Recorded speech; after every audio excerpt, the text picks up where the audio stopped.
ladies and gentlemen, boys and girls, and most gamers except mobile, welcome back to patch 11.15 notes. So today has been a very busy day, I would say. The Genshin update came out, I had to do all my wishes, I had to study for nonsense, but no one cares about that stuff. We're here for patch notes, so let's go through this and hope it's a quick one, but it has Akshan, so I don't think it's going to be that quick. But let's see. We're kind of nearing, I was going to say we're nearing Worlds, but we're really not. I think we're nearing mid-season, right, with MSI. So maybe they'll, like, tone down the patches a little bit. We'll see. Excuse me. Anyway, patch 11.15. Saddle up Sentinels, welcome to 11.15, because the Sentinel event's still going on. Nothing too wild here, thankfully. We're continuing to drop early sustain in a few places. Yeah, they're gutting it. Then buffing up champions in places that are a little spicy. Excuse me. And a lot of fun. Blitz, Kenneth, and Zaya. Damn, they just said it outright. We've also got some balance changes and updates for Ultimate Spellbook. Ooh, I'm interested to see that, actually. Including the addition of a certain rock ult? Oh, shit. Add in a Sentinel with a glorious smile and a Chain Warden skin. Literally, the ass skin. And you've got the gist of it. So basically, not too much going on. Let's see. That looks like a lot. But as always, we'll talk about the skins in the end. So anyway, Rise of the Sentinels. We've heard your feedback on the slow progression rate in the Rise of the Sentinels in-client narrative experience, which is only really in the beginning. Necrit has a whole video on YouTube describing how it's not really that slow. It's only literally in the beginning that it's that slow, and then it really ramps up later on. So people are kind of complaining for nothing. Starting with the next chapter of Rise of the Sentinels, we're adding a new, infinitely repeatable mission that awards extra Sentinel points just for playing a game, including TFT. Okay, cool. Since we're doing this mid-event, the missions are hidden, but the faster rate of progress should be immediately noticeable. Cool. New mission. Play one PvP match, may gain Summoner's Rift. To earn 600 Rise of the Sentinel points. This mission can be repeated infinitely. It won't appear in your mission log. Wait. 600. You're gonna be done with the... Wait, there's no way. I have to check this. So it's not in the mission log, right? Yeah, no, it's not. So after one game, I'm gonna be done with this region. And then if the other regions are like even double the length of this, you're gonna be done within like 3-4 games. What the fuck? That's actually crazy. Anyway, champions, Akshan. We'll go over Akshan in the end. Let's just get through all the boring stuff. So, Annie. What do I think of Annie? I've been seeing... Who the hell's ringing my doorbell? I've been seeing decently more Annie play recently. Not a lot, but a decent amount. And I'm going to try and stall for time while I put on a shirt, because I have no clue who's at the door. But depending on who it is, I might have to end this nonsense of patch notes, but who knows. But anyway, I've been seeing some Annie play, not a lot, and most of the time the Annies suck ass. Annie's good. You obviously do need some skill to play her, though. But in general, I think she's kind of in a whatever place. I don't think she's great. It's good that she's seeing more play, which means she must be, like, decently strong. But I don't think there's really anything there to warrant any nerfs. But on the equal side, I could see her getting a buff, actually. But not too much. But anyway, let's see what they're doing. Annie, Q damage ratio decreased. The small pyromaniac and her bear are taking over skilled play. Okay, well, that's the answer. It's skilled play. So it's probably highest in the elo with Annie-bot, which are more common matchups. So they're basically nerfing the Q, which is the biggest thing in the kit, aside from ult. I think the two things you need to touch on Annie, which will either make or break her, are her Q or her ult, and they're touching the Q. I mean, it's only by 5%. You're going to feel it a little bit. I feel like it's little ticks like this that really do away with the champion. This probably might not be the only nerf she gets, because her damage is great, but the Q is single target. Her AoE and her teamfight potential is really where her damage lies. Now, obviously, if you take away the Q chunk too much, it's going to hurt, but... excuse me. This is really like a nothing nerf, so who cares? Asol, this character's complete ass. I don't care what they do to him unless they massively overtune him. It's not going to matter until they revert the W. So what are they doing? Aurelion Sol is towing in the line of elite play, and he's finally put his claw right over it. So they're nerfing him. That is insane. The Aesol mains are like the most abused mains I've ever seen in any game. They're begging for their character to be reverted, and what do they get? A nerf. So he's shit. He's just still shit. Blitzcrank. What do I think of Blitz? I think he's one of the least used supports now. I don't know why. If you're going to go hook support, you probably always go Thresh anyway. So I just think Blitzcrank doesn't bring enough to the table anymore. Like, Blitzcrank is just a grab. His ulti, you could maybe say, and everything like with the follow-up from the grab, but if you don't land the grab, you really have no reason to play Blitzcrank. And at that point, play someone else like Thresh who has more. So I think it's just League champions that are coming out now are just eclipsing him in terms of what they can do. So there's not really anything you could do to Blitz until you really just over-ramp his Q. Like, yeah, it's a little unfair, but Blitzcrank... Oh, hold on. Nah. Nah. Nah, affisetto. Affisetto, capo. Anyway. After I'm so rudely interrupted again, but I figured out what it was at my door. It was just some shades I brought. Some dark shades for my fucking window. Oh, I'm excited. Anyway. Basically, the only thing they could really do with Blitzcrank is just make him like a rapid hooker. Which sounds really, like, wrong. But it's kind of hard, because you need to balance around that, right? Like, it needs to be somewhat fair, but Blitzcrank doesn't really do anything else besides grab.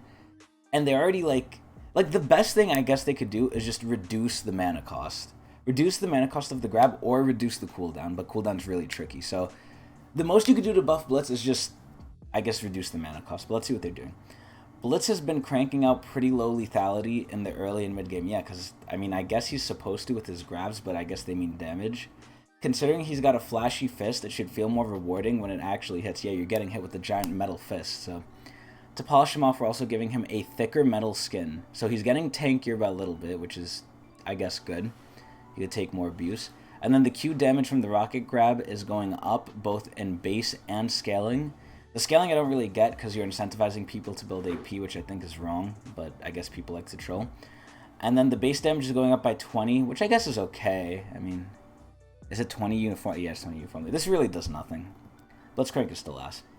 Caitlyn! Caitlyn's hot ass. She should be removed from the game. She's either never good or really annoying and pretty good. So I think right now we're in the place where she's like shit. So let's see what they're doing. They're probably buffing her. Q damage ratio increased later. The chef for Piltover could use some encouragement getting an over. Okay. She's been finding success with the Q max builds. I thought she always maxed Q. What the fuck else did she max? The trap? Maybe. If you had like a really good like support setup, I guess. But you really always should max Q anyway. But anyway, I guess this benefits Caitlyn players. So it's getting buffed later, aka mid-game, because you maxed this first. And it's going up by 20% AD. So it's going to hurt more, and especially since once it goes through something, it does less damage. So it's not bad. It's not a bad buff, but it really does nothing. But it kind of helps her, a little bit. This is semi-significant. If I had to put it on a scale, it's like a 4. It's like a 4 on the scale of like how important it is out of 10. 4 out of 10. Cassio Wigga. So I believe wholeheartedly she's probably getting buffed, and why is that? She's getting a new skin next patch with the Coven update, so I'm actually really excited. Those Coven skins look nice. The Evelyn one looks fucking godly, but that's for next patch. So she's getting a new skin, so she's probably going to get buffed. Cassiopeia used to be a lane bully. Her gameplay has become farming patiently. Yeah, basically. With this change, she'll be more able to press her advantage. What is it? Oh, they're buffing. Wow, that's actually crazy. Excuse me. They're actually buffing the E to be double the base damage early. Wow. So they're increasing it by 10, but that means you're doing double the damage level 1. Wow. That's pretty fucking good, actually. That is actually pretty good. On a list, or I guess I'll use the scale again. On a scale, this is like a 7.5 or like an 8. This is really good. Holy shit. Gwen, oh my god, they're probably going to nerf her. I was waiting for the day this was going to happen, and I feel like it's about to happen. So, Gwen, in my opinion, is a super good scaling, but really exploitable early game laner. She's really good. She's overloaded as fuck. Her ult later in the game with the passive, with the healing from Riftmaker, and just everything combined, she does so much damage, percent health damage. Like, Lilia wishes she was Gwen. Because Lilia's like Tick, right? I calculated it with all the new stuff late game. You will do 17% around there of the enemy's max health with a single tick of Lilia's passive. Or not like a single tick, but like a single application of Lilia's passive, max build late game. You're doing 17% max health damage, no matter what. Regardless of any other damage you do with the actual ability that's proccing the passive, you're doing 17%. Gwen, I calculated this when she came out, and while I played her. She did somewhere like later in the game, just from the ulti alone, from the passive application of damage from the ulti, right? Nothing else, just the ulti. Like 50%, 50-something percent true damage. Or not true damage, no, it's not true damage. Passive, like, max health damage. Because the ult applies the passive. So you have a character who max build late game will do 17% health true damage and has to scale up to that. Versus a character who scales up to 50-something percent if you land all of your ulti. Regardless of even autoing, which applies the passive again. And it's like, she does stupid damage. She is so crazy at doing damage later, it's actually insane. She will shred the fuck out of people. It is so crazy. Like, I think she doesn't lose any 1v1 unless they could kill her first or your Tryndamere. It's so fucking crazy. And her Shroud is what makes it ridiculous. She is so good. But she deserves a nerf. Like, I'm gonna be honest, she deserves a nerf. I'm scared to go against this champion. What are they doing? E-bonus attack speed decreased early. Equipped with the raw stat power and a big old pair of scissors, it's a little too easy for Gwen to snap back. Hopefully that's not nerfed later, right? Okay, it's not.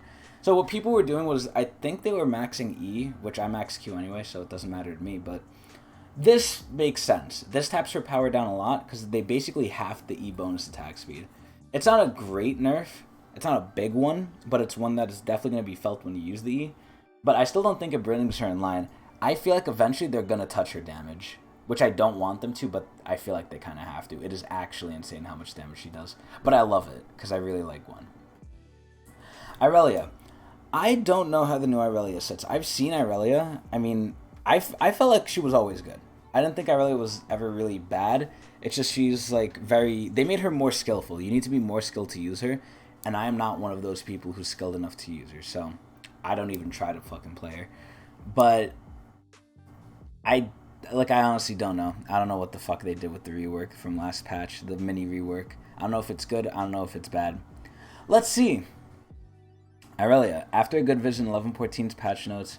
Irelia ended up on the strong side. Okay, it's about to move forward. We'll be watching her. But we're limiting the power of her W. The part of the kit that's not supposed to matter. So apparently the W is doing too much damage. I actually saw the scaling and the damage numbers later. It did do a lot of damage. Where I don't think it should. I think its main thing would be to get a stack and to mitigate like a big damage like chunk you're about to get. Aside from that, its damage shouldn't be negligible, but it shouldn't be great either. This is a nerf that makes sense to me, and it's fine, I guess. Kale, what do I think of Kale? Elijah's been playing Kale a lot recently. I think Kale is kind of ass. I think the fantasy of getting to late game, well, her late game is very strong. It's not like Omega strong, like what they kind of advertised it to be. It's not bad though, but if I had to say anything, I would say she's always on the weaker side and we could always see a buff. So what are they doing? In mid lane, Kale's a safe pick who can reliably fly her ground until she hits her power spike. How? I feel like mid is filled with assassins and mages who are players who are trained to like kill you and like micro everything. And as Kale, such a weak champion early, how the fuck do you do that? How do you get past that? I don't believe this to be true at all. But anyway, they're reducing her MR, so I guess mages can fuck her as hard as assassins. So that's cool. Kennen. I have not seen Kennen in a long-ass time. Kennen doesn't really matter. What are they doing? Struggling across the board, Kennen's been out of sight for a while, so they're upping his straight damage by 10 and his scaling by 5%. This kind of really does nothing.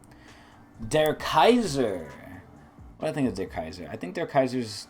I don't know. I thought he was a little weak. Now I think he's like okay.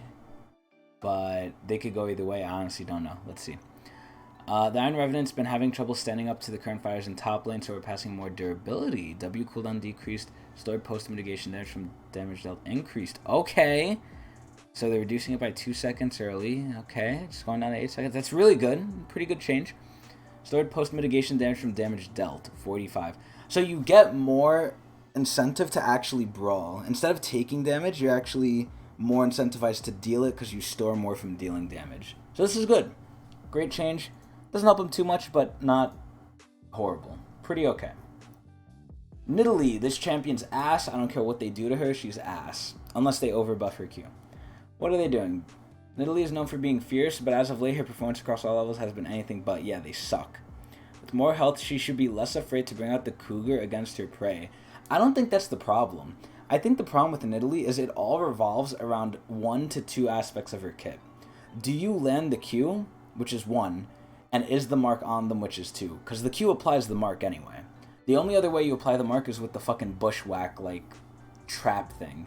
So, if you don't do those 2 very specific things, both of which actually are very hard to do, you're not going to be playing this champion. If you do not land the Q or do not have a mark on the enemy, even if you do have a mark on the enemy, but it's not from the Q, unless you're fed, you shouldn't really go in on them unless they're the AD. But at that point, anyone could do that. So, this champion literally just revolves around their Q, and that's a horrible gameplay-like thing. It feels great once you land it, but if you don't, you're a non-champion. So I don't really care what they do to this champion, unless they overbuff the fucking Q, she doesn't matter. Her having more health does not matter. Maybe they'll go some sick, twisted tank build, health build, but I doubt it. Rel, this champion has been non-stop, I think, nerfed, even though I think she's really ass, unless you play her and you learn her very well. If you don't play and main her and understand the ins and outs of her, or if you're not an LCS, or, you know, the Pro League in general, this champion's ass. This champion feels so bad. She feels like she's, like, very underpowered, and she's just generally, like, stupid. And the worst part is they're just nerfing her based on, like, pro play, I feel. Like, even people who are good, they're very few and far between who play, like, Rel well, because they take the time to learn her. But, I don't know. I feel like Rel sucks asshole.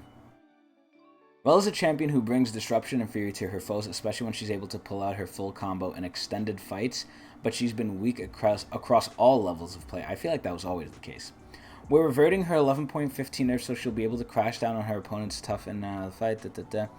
So basically the main part of her kit from 13 to 11, I mean, it's better. It doesn't really address most of the problems I have with her, which is just the cast time and the speed of things that happen. But it definitely helps, but I think Rel is still ass. Rumble. Okay, so this champion's weird. This champion is going through, like, an identity crisis, I think. Or maybe not. It's just Riot wants to keep changing him. Like, they're like, okay, he's not getting played. Let's switch him up. Let's make it so his passive, when he's overheated, is the main part of his kit. And now, I guess that didn't work out because people didn't really give a shit. Because, you know, having to auto them when you can't use abilities might not be the best thing for anything outside of late game early fights in lane. So, or maybe jungle. So, and I think they nerfed his jungle too, ironically enough. So, they're probably going to try and take another crack at him. Let's see. Various Rumble heat system bug fixes and quality of life adjustments. We're addressing some frustrating bugs around Rumble's overheat systems that were left from their stupid changes in patch 11.13. These fixes should even out more of the abnormalities and should help players feel more control of Tristy.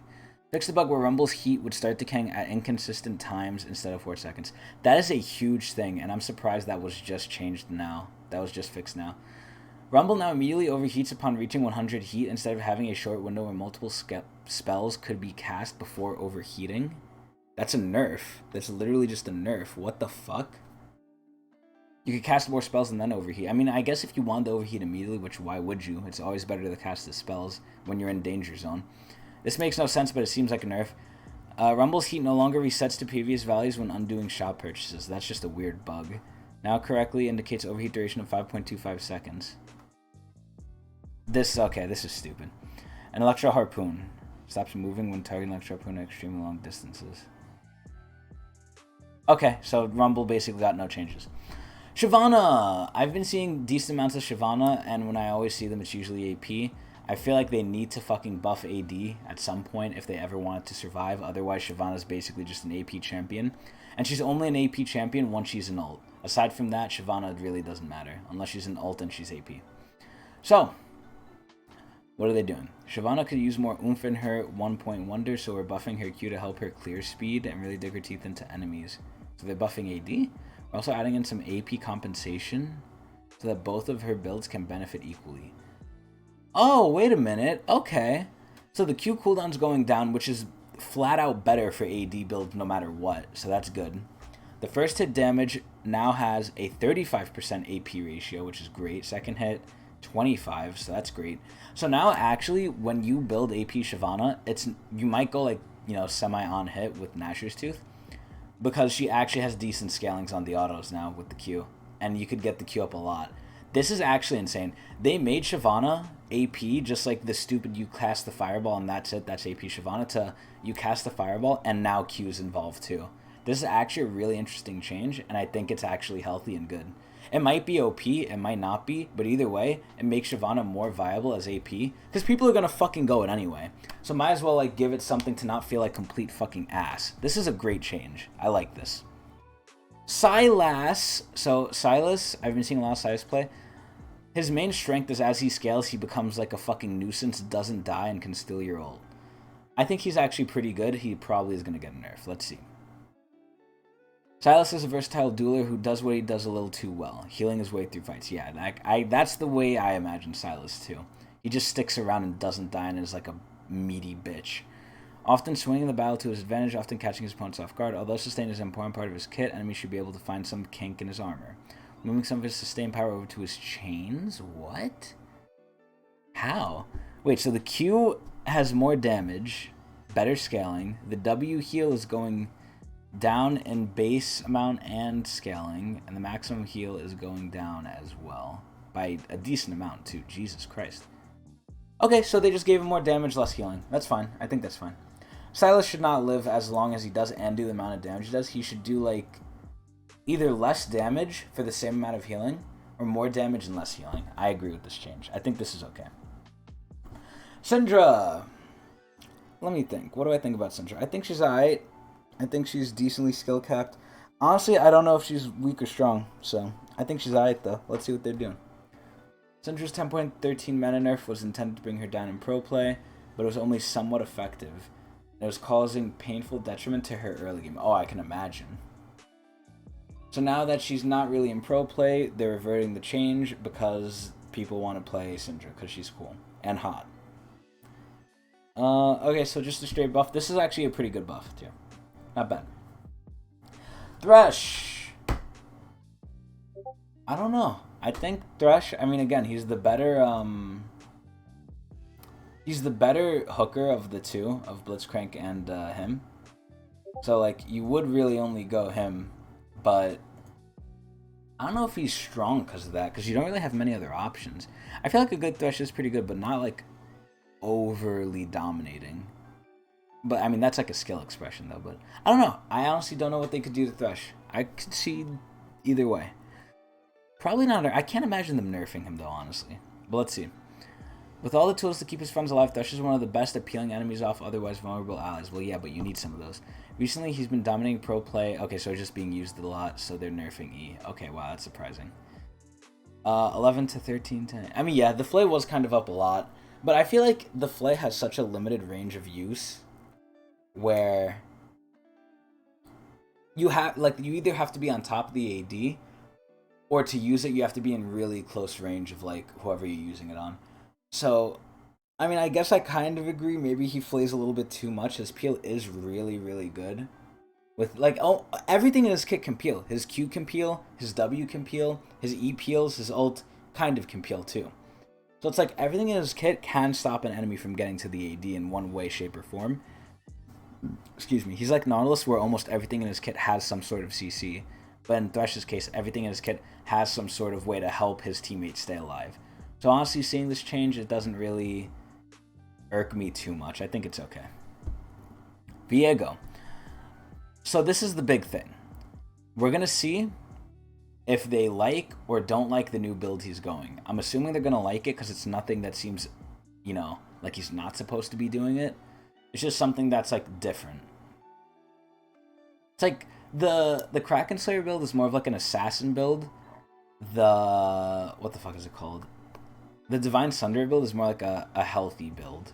But both do, like, insane damage, so they might not like it for that effect. Because, like, why would you try and do assassin level damage, but be able to die really easily when you could do a little bit less damage, but still great damage, and live and be healthy from it. It's like there's an obvious better choice, so maybe they don't like it for that respect. They might crowd out other builds, because it's literally just the best build, I think, in terms of, like, all-purpose use. But anyway, Viego. Despite his last visit to the patch notes, Viego's continue to be a popular pick in all his roles. They need to nerf his laning. Fuck his laning. Taking another pass by targeting his solo lane power and compensating with additional monster damage. Yes! This is great. Base damage of the Q is down. That's a little scary. Bonus damage against monsters is up. So they basically took the damage off the Q base and applied it to the bonus damage to monsters. So his jungling didn't really change. So they just nerfed him in lane, but his jungle is the same. So that's actually fine. I guess that's what I was expecting. And his healing from minions is fucking doo-doo now. Okay. Wukong is absolutely ass. This champion needs to be removed. I cannot count the amount... Well, I can, but I'm not going to. The amount of times a Wukong has been in my game, has taken Ignite, went top lane, and just absolutely shit the bed and himself. Wukong is such a bad fucking champion. The rework was great on release, and then they fucking nerfed it, and now I feel like this champion sucks ass, or the people that play him do. He's so bad. So what are they doing? Health regen down. Wukong's able to stay healthy in lane even after taking a beating. I thought that was the point. I thought that was the point of his passive. Like, he fights and he's, like, healthy. But lowering his sustain stat while he remains a strong duelist, still need more time to lick his wounds. I don't even know what the fuck this does. Wukong's ass. Xayah. So Xayah is one of the ADs that's kind of off-season. I think she's really good. I just think she needs time to scale. But I don't know. Like, I don't know why some ADs are good and some ADs are bad. But I can kind of tell for a feel of, like, what I want to play and what I see being played. I don't mind playing Xayah, although I don't really want to. And I guess it's honestly because of the scaling. And I haven't seen Xayah played almost at all. So she's definitely not in season right now. Although I don't think that means she's bad. Xayah's been dragging behind the rest of the flock. Some spice should really let her feathers fly. So the ulti cooldown is going down to 140. Oh wow, that's really getting buffed late game. This is pretty good. I believe you build Essence on her anyway, so you should get some cooldown anyway too. Even though you don't have to build it, so maybe that is also a factor. But in general, I think this is, I mean, obviously it's a good buff, but it doesn't really change anything, I don't think. So, onto the items. We have Hulkhawker. So, this item's weird. I feel like it's a good idea. The passive stuff it gives is a really good idea. I like the idea that you get this item if you don't want your teammates to be near you and you're just going to split most of the game. I really like it, and I like how it does it. It empowers the minions, and it makes them do more damage to towers, it makes them attack faster, it makes them tanky. I like that. The problem I have is I don't like its stats. It's literally just health. With some people who are split pushers don't want health, right? Like, health is fine. I mean, you know, it's never really a bad thing to get health, but it's like, sometimes you just don't want it. And, like, it's an awkward build thing, too. It's like, when would I want to build this? It just gives, like, health and damage, and I guess some tank, if you're alone, which is good. But it has weird stats that I think not many people sometimes want, versus other items that are just better. So it's kind of like, you don't know when to build it. I feel like the time building is the problem, and the stuff it gives is the problem, which coincides with when would you build it. When would you build it? When you basically want a couple of stats you don't really like care for, although they are good. So I feel like it should get a buff, but the idea is definitely there and I do like it. So what are they doing? Keep some help us reach those later phases of the game. We're giving more durability. Okay, cool. Let's see. So they're increasing the armor and MR by 15. That's pretty good. And then the armor and MR for the minions is going up by a lot. Jesus Christ, that's crazy. Good buff. Same stuff I said though, but I guess maybe if you just overload the stats the item gives, you won't care that it really doesn't give you stuff you don't really want, but that's fine. So let's go over the ultimate spellbook updates because I actually play this game out a lot. So they're adding Malphite R with 0 bonus ability haste and 80% ratios. Okay. And they removed Trinimir's ult. Thank God that shit was so annoying. Holy fuck, that's actually great. That's actually fucking great. So Bard is getting buffed. Jax, Trundle, and Yuumi are getting nerfed. Oh, look, Yuumi healing and shielding, as always. Alternate summoner spells. Misfortune R is getting buffed. Jinx R is getting buffed and cooldown. Ezreal R is getting buffed. Lux R is getting buffed. Oh, yes. Excuse me. Zerathar is getting buffed. Ultimate summoner spell nerfs. Olaf R is getting nerfed. I don't care about bug fixes. Matchmaking has been receded. This means that your matches should now be with players with more equal skill level. Thank God. I felt like I was getting matched with people who were completely new to the game when I was playing this. I didn't know if it was just me. I didn't know if I was going crazy. And I know I play League of Legends, but I felt like the people were an extra type of stupid, and I don't mean that insultingly. I mean that like they didn't know how to play the game. Like they just flat out did not know how to play the game. They were casual people who were like, yeah, I play League like once a week when I have nothing else to do. And they don't understand what champions do and they don't read. So hopefully this fixes that. But I kind of felt that. Summoners Rift rank split 3 start. Oh, is that? Oh, it's August 8th. Okay, fuck. Alright, whatever. What are we at now? We're at July 21st. Okay, that's fine. Clash, no one cares. Bug fixes, no one cares. Okay. Let's go over the skins. Sentinel Graves is the new legendary in the Sentinel line. I think it's an okay skin. I think when compared to the Vayne one, which is basically just Arclight Vayne Plus, it's not that good. It looks cool, it has nice animations, but I always view legendaries as they have to have some sort of gimmick. And I don't know what the gimmick is for Sentinel Graves. The Vayne ones, they always have the stupid little visor. The Caitlyn ones kind of do too. Like, the legendary Jhin one, I guess he is, like, model transforms when he ults and when he has the 4th shot, so that's, like, the gimmick. But in general, like, legendary skins usually have some sort of, like, weird gimmicky thing on them. And I don't know what Sentinel Graves has. Oh, no, I remember what it was. It was a really shitty one, actually. And now that I remember it, it really is, like, an ass. As you level up your ult, your stuff, like, your abilities, have less shadowy particles or whatever. I think that's what it was. And it's pretty... Like, I didn't even notice it. I barely noticed it, and I had to, like... It had to be pointed out to me for me to notice it. So... It's a nice legendary animation-wise. I just think it really doesn't bring anything much to the table that's desirable to make it a legendary, aside from the animations. Voice quotes are pretty cool too, though. But not a bad skin in general. I don't think it's a bad one. It's just a little low quality. Sentinel Pike, decent. Sentinel Rengar, okay. Ruined MF, sexy as fuck.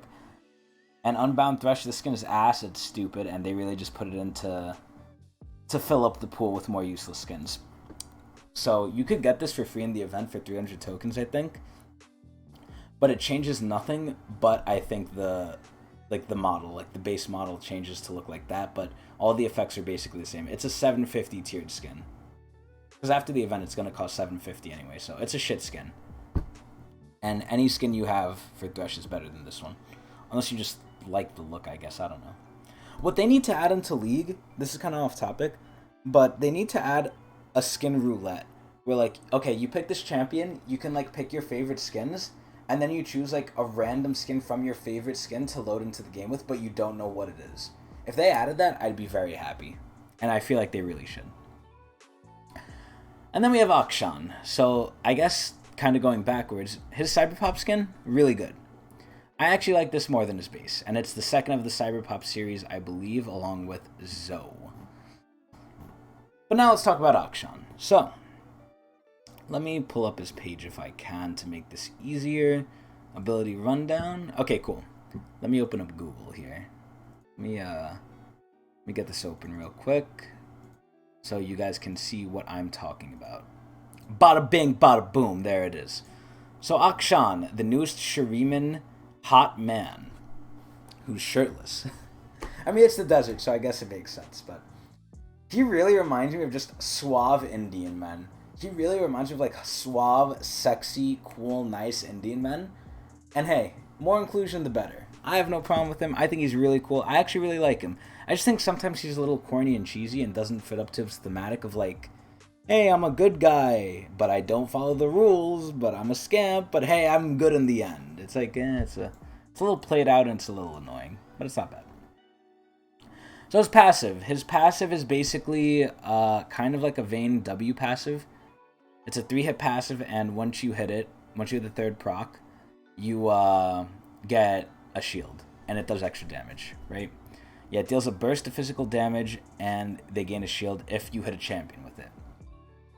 And his secondary passive, because every champion that's new has to be overloaded, is you fire 2 shots when you auto. Now, the second shot is a little bit after the first, so you could cancel the second, even though you could do the first. And if you cancel the second, you get move speed. So that's cool. His Q is basically Sivir Q.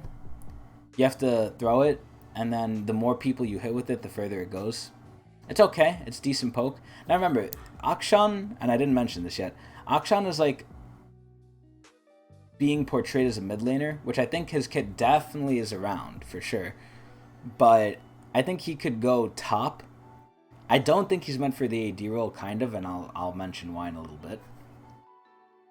But he might be able to go jungle, but ironically enough, he's like an AD meant for the mid role, which is weird. But anyway. It's basically Sivir Q. And any ability he does can apply the passive, so that's that. The W. This is one of the reasons why I think he can go mid and top and jungle. So the W is, if an enemy kills your allies, you can res them. We've never had this in League yet, but it seems to be pretty strong. I thought it was weak. I still kind of don't really have like good opinions on it, because I don't think it's that whatever. Like, okay, yeah, your teammates get rezzed, but they still died. I mean, the biggest thing, it stops Baron and Dragon fights. That is the biggest ability he has. If he kills the person that killed your entire team, although it's not going to be one person, that's kind of the downside of this thing. So let's say 2 people killed 2 teammates on your team. So 2 people on their team killed 4 of your people, right? 2 each. If you kill one of them, you can't kill the other one and res the last 2. You can only kill one. And res whoever that one person killed. So this is better if one person is doing really well and Akshan somehow kills them. But if he doesn't, it's pretty weak. Like, okay, hey, 4 people on my team died. I'm Akshan. Each person on the enemy team killed a different person, and I killed the guy who killed the support. Can they really not do Baron if me and the support are up? No, they still fucking can. I mean, there are situations where it can be good. I just feel like they're going to be few and far between. But nonetheless, it is powerful. And you get bonus gold if you kill someone that killed someone of yours. So, it's not bad. But that's just the passive. Again, overloaded kit. So, the active is he could become invisible. And if he's near like a wall or something, it lasts forever. So, he's really fucking good at roaming. He's super good at roaming, which is why mid is probably his preferred role. Because, okay, hey, I pushed in mid, the enemy backed. Let me go invis, travel across the wall, and gank a lane that doesn't even know I'm coming. So it's really good. And he's like Warwick, where if the enemy has killed someone and they become a scoundrel, as he calls it, you get move speed towards them. So it's really good. And mana regen, which is even better. So the E, this is kind of the gimmicky part of his kit, if the W wasn't already. He basically has a hook shot that goes into the wall, and he could swing around. So it makes him very mobile, and it's kind of either hard to lock him down. It's kind of slow. Like, looking at it here, it does look a little slow. Not too slow, but like, he can definitely get to places he needs to. He could like jump on you quick, and he could get away. So he's extremely mobile, and he has invis that is potentially infinite. So it's really good. The damage on this itself, I don't remember the scaling. Excuse me. But if I had to guess, I would say the damage shouldn't be too great. It's more to apply the passive. But it's mostly for the utility, I think. And the cooldown resets if he earns a takedown on an enemy. So he has a reset too. This champion's so overloaded. So that was R, comeuppance. The one thing I heard, though, is that his damage is not crazy. So for a mid lane person whose damage is not crazy, it's like, what are you doing? And then Riot's justification is like, oh, he has utility, though. Who cares? Like, it's nice, but I like damage, so. His ult, I think, is probably one of the weakest parts of his kit. His ult is basically Caitlyn ult that fires multiple shots and can be blocked by anything. Now, it could be cast while using your hook shot, and it could apply the passive. So the damage is like there a little bit, but I feel like it doesn't really do much. If the shield stacked, it'd be really good. I don't think the passive shield stacks, though. If it's stacked, though, it'd be really fucking good for dueling. But let's see. Yeah, look, he's charging it up. You could cancel it early and fire less shots, but like, the more you charge it, the more shots it is. And ironically, they're using Karthus for like the training dummy, even though Karthus I feel like is like can die to anything. He's super squishy. He's like incentivized to die. But yeah, I just think his thing is he doesn't do too much damage, but Raya's like, oh, but he has utility, so. But he's very important to the story because he's like basically the main good guy against Viego, which I feel like is kind of a misstep. I mean, it's cool to introduce new characters, but like, I can't really get invested. And I like Akshan, don't get me wrong. I think he's really cool. But I can't get too invested in a guy that's supposed to beat the Ruined King, which we've known about for years, with a guy that was just introduced, that I barely have any attachment to yet. Like it kind of feels like they just shoehorned him in to be like, hey, this is the guy that's going to deal with Viego because no one else can fucking do it. Like, Vex makes sense. The new champion, the new mage Vex that's coming out, is basically there to buff Viego so the ruination could happen. She was basically the catalyst for the event. And, like, it doesn't matter that we don't have any ties to her because she's helping the villain for the most part. And she's kind of doing, like, an inconsequential thing of, like, she's just helping make sense of why Viego can do what he's doing. But Akshan is apparently supposed to be, like, a major point in the story. And I feel like he's kind of the one who's going to deal with Viego one way or another. So, I don't know. I think it's a little weird and a little, like, bit of a misstep. But who the fuck knows. But anyway, overall, I think that he's alright. I mean, he probably looks fun. I just think they might need to buff his damage a bit. I'll be surprised if he gets a nerf to his damage. He's probably going to get a nerf to his utility, if anything else. But his damage I don't think is there, but I still think he's going to be alright. But anyway, that's everything for this patch. Overall, not a bad patch. But, there was some things that were good. Let's go over it again. Let me take a quick look. Akshan's cool. He's alright. And he did a lot of stupid changes. Sad nerf, but required. The only good thing I saw was like maybe Mord was alright. Rel, whatever. Rumble, kind of knows. The only good thing was Shyvana. Yeah, this is like a 6.5 out of 10, I would say, Mark Merrills. So that's the score. 6.5 out of 10, not great. Pretty whatever. I would say like 5 is like normal. Like 5 is like not good, not bad. It's just I don't care. 6.5 is like a little above that, so it's alright. It's okay. It's not terrible, but it's really not moving my jimmies, if you know what I mean. But that's it. I hope you enjoyed. I'll hopefully be back in 2 weeks to go over the new Coven stuff coming out and whatever changes they have planned then. So I hope you enjoyed. I'm out of here.